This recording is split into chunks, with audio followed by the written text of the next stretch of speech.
صارت معي قبل تقريبا 20 سنة. كنا إحنا نملك الأندلس للسيارات، وكان عندنا بمعدل مبيعات تقريبا 10 سيارات أسبوعيا. لفترة ما مرت خلال يعني سنوات عملنا الطويلة، أسبوعين متواصلين ما بعنا ولا سيارة حقيقة. أسبوعين كاملات ما بعت ولا سيارة؟ شيء غريب، يعني أسبوعين كاملين ما نبيع ولا سيارة بدون أي سبب، يعني واللي أول مرة.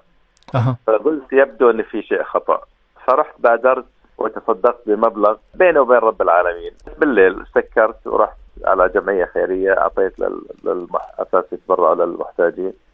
أول زبون بدخل الصباح اشترى 11 سيارة. الله أكبر. 11 سيارة مرة واحدة. وهي كانت يعني يمكن بيعة كبيرة حقيقة. يعني رب العالمين كريم، وأنا برأيي هي ليست علاج فقط للفقر والبطالة والجريمة. عندما نقول ما نقص مال من صدقة، هي تجربة يعني فعلا أنا عشتها، قناعة تامة لدي يعني.